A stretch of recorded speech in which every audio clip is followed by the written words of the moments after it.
My wife yelled, "If you leave this house, don't ever come back." I simply replied in a cold tone, "I won't." Then I instructed my lawyer to have the divorce papers delivered to the luxury hotel where she was staying with her work partner. The moment the hotel staff entered the room, her panicked phone calls started. I'm 29, and until 3 weeks ago, I thought I had a pretty solid marriage. My wife Ashley and I had been together for 6 years, married for 3. We met through mutual friends, connected over our shared sense of humor, and built what I thought was a real partnership. I worked in logistics management. She worked in corporate sales. We both made decent money, had a nice house in the suburbs, talked about starting a family soon. Everything seemed normal. Looking back now, I can see the cracks that I ignored. About 4 months ago, Ashley started taking more work trips. 1 or 2 nights here and there, always to the same city about 2 hours away. She said it was for a major client account she was managing with her colleague, a guy named Marcus. I'd met Marcus once at a company party. Smooth talker, expensive suit, the kind of guy who makes a point of shaking your hand too firmly. I didn't like him, but I trusted Ashley. The trips became more frequent. Once a week, sometimes twice. She'd leave Thursday evening, come back Friday night or Saturday morning. When she was home, she'd be glued to her phone, texting constantly. When I'd ask who she was talking to, she'd say, "Work group chat," or "Marcus about the client." I started noticing she'd take calls in the other room, keep her phone face down, change the subject when I asked about her trips. I'm not an idiot. I knew something was off. But I didn't want to be that husband, the paranoid, jealous type who accuses his wife of cheating without proof. So I waited, watched, paid attention. 3 weeks ago, everything came to a head. It was a Thursday evening, around 7 p.m. Ashley was packing for another trip, tossing clothes into her overnight bag with that distracted energy she always had before these trips. I was sitting on our bed, watching her. "Another trip?" I asked, keeping my voice neutral. "Yeah, big presentation tomorrow. Marcus and I need to prep tonight." "At the hotel?" She paused just for a second. "Yeah, it's easier than commuting back and forth. You've been taking a lot of these trips lately. It's a big account, I've told you that." "Right, the big account." I stood up. "Ashley, are you cheating on me?" She stopped packing, turned to face me. "What?" "You heard me. Are you sleeping with Marcus?" "Are you serious right now?" "Yeah, I am. Because you're gone every week. You're always on your phone. You won't talk to me about anything real anymore. So yeah, I'm asking. Are you cheating?" Her face flushed red. "I can't believe you'd accuse me of that. I've been working my ass off, and all you can do is answer the question."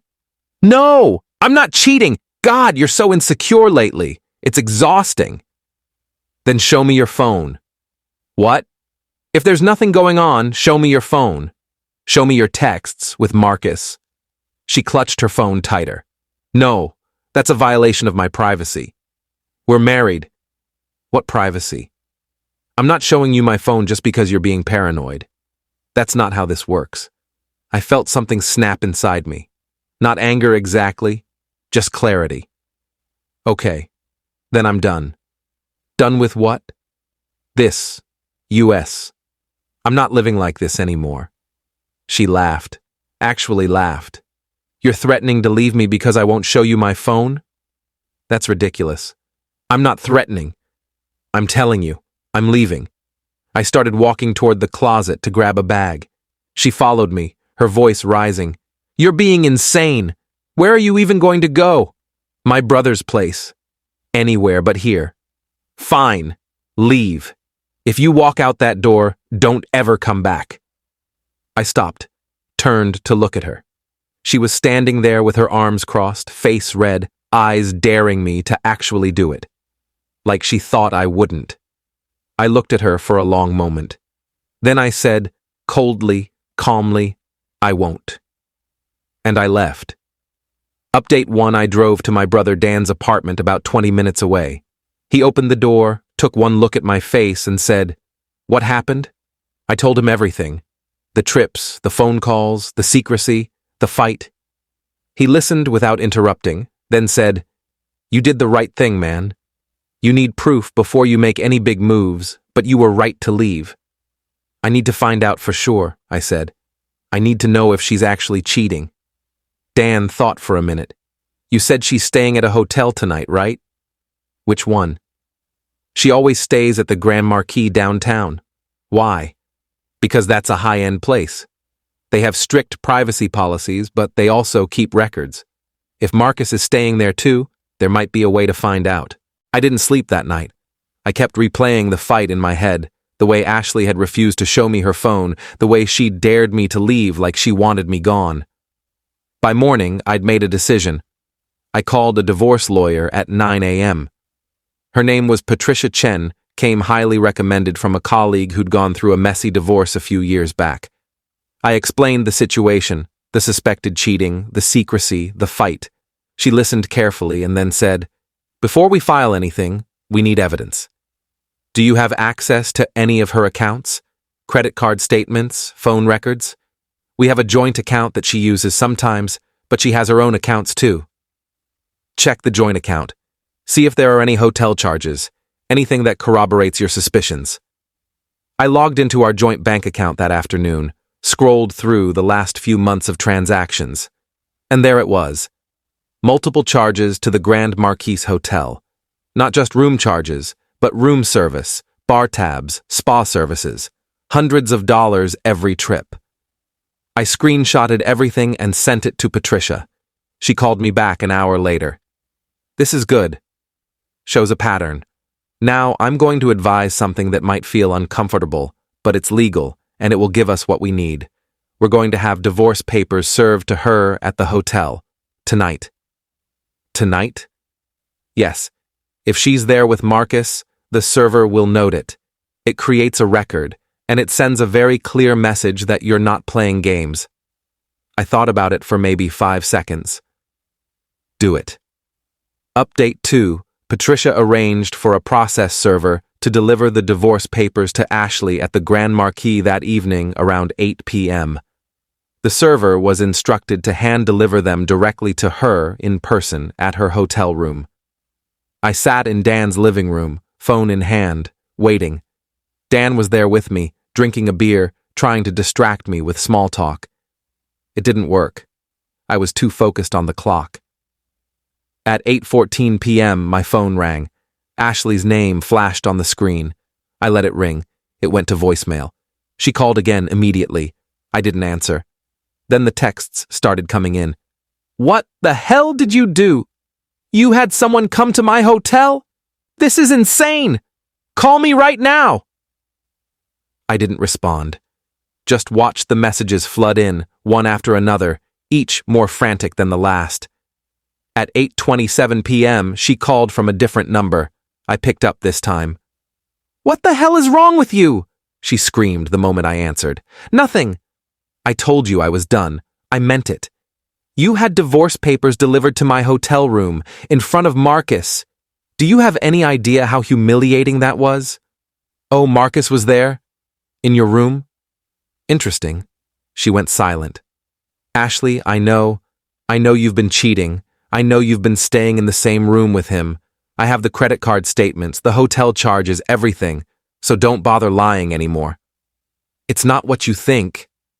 "Then what is it?" "We're just working. We got separate rooms, but we were prepping in mine because it's bigger." "Stop, just stop. I'm done listening to lies. The divorce papers are filed. My lawyer will be in touch. Don't contact me unless it's through her." "You can't do this. We're married. You can't just throw that away because you're—" I hung up, blocked her number. Then I blocked her on every social media platform, every messaging app. Clean break. Dan looked at me. "You okay?" "Yeah," I said, and I meant it. Update 3. The next few days were chaos. Ashley tried everything to reach me. She called from different numbers. I blocked them all. She showed up at Dan's apartment. I didn't answer the door. She sent emails. I forwarded them to Patricia without reading them. She even contacted my parents. crying about how I'd abandoned her over a misunderstanding. My mom called me, concerned. I explained the situation calmly, showed her the evidence. She sighed and said, "I'm sorry, honey. Do what you need to do." Through Patricia, I learned that Ashley had finally retained her own lawyer. The divorce was moving forward. We were arguing over asset division, the house, the cars, our savings. I didn't care about any of it. I just wanted out. Then, about a week after the papers were served, Patricia called me with interesting news. Ashley's lawyer reached out. They want to negotiate a settlement. Apparently, Ashley's employer found out about the affair with Marcus. They have a strict policy against relationships between co-workers, especially ones that involve company resources like expense accounts. Both of them are being investigated. Investigated for what? Misuse of company funds. If they were using company money to fund their affair, hotel rooms, dinners, all of that, that's a terminable offense. Ashley's lawyer is concerned that if this goes public in the divorce proceedings, it could cost her her job. I felt a grim satisfaction. Good. She's willing to give you the house, the car, most of the savings if you agree to keep the details of the affair private. Tell her I'll think about it. I didn't need to think about it. I took the deal, not because I cared about protecting Ashley, but because I wanted to be done. I wanted to move on with my life and stop wasting energy on someone who'd betrayed me. The divorce was finalized 6 weeks after I walked out of that house. Ashley signed everything without contest. I got the house, my car, most of our savings. She got her personal belongings and whatever was left in her separate accounts. Final update. It's been 2 months since the divorce was finalized. I'm living in the house we once shared, but it doesn't feel like the same place anymore. I've redecorated, gotten rid of anything that reminded me of Ashley, made it my own space. It feels good. Fresh. Ashley, from what I've heard through mutual acquaintances, did lose her job. The company investigation found that she and Marcus had been misusing expense accounts for personal use. They were both terminated. Marcus apparently moved to a different city for a new job. Ashley's working some lower-level sales position now, making a fraction of what she used to. I don't feel bad about it. She made her choices. I've been seeing a therapist to process everything, not because I'm devastated, but because I want to understand how I missed the signs for so long, how I let myself ignore red flags because I didn't want to face the truth. It's been helpful. I'm learning to trust my instincts again, to not dismiss my gut feelings just because they're uncomfortable. People have asked me if I regret how I handled it, if having the divorce papers served at the hotel was too harsh, if I should have tried to work things out. My answer is always the same: no. Ashley showed me exactly who she was when she refused to be honest, when she dared me to leave thinking I wouldn't. I just took her at her word. Some people think I'm cold for how quickly I moved on, for how little emotion I showed during the divorce. But here's the thing. I did my grieving while I was still in the marriage, watching her pull away, sensing something was wrong. By the time I left, I'd already mourned what we had. The divorce was just making it official. I'm not bitter. I'm not angry. I'm just relieved. Relieved that I don't have to live with someone I can't trust. Relieved that I found out before we had kids, before we were even more entangled. Relieved that I had the self-respect to walk away when I knew something was wrong. Ashley taught me what I won't tolerate: lying, gaslighting, betrayal. And she taught me that sometimes the kindest thing you can do for yourself is believe someone when they show you who they really are. I'm dating again now. Nothing serious yet, but I'm open to it. I'm not carrying baggage from Ashley into new relationships. I'm just being more careful, more aware, more willing to walk away if something doesn't feel right. As for Ashley, I don't know where she is or what she's doing. I don't check her social media. I don't ask mutual friends about her. That chapter of my life is closed, and I'm okay with that. Edit. A lot of people are asking if I felt guilty about Ashley losing her job. The short answer is no. She and Marcus misused company funds to conduct an affair. That's on them, not me. The divorce proceedings would have brought that to light regardless of how I handled it. I just expedited the inevitable. Edit 2. For those saying I should have tried couples therapy first. Why? She was actively cheating and refused to even admit there was a problem. Therapy only works if both people are honest and willing to change. Ashley was neither. I'm not going to waste time and money trying to save something she'd already destroyed.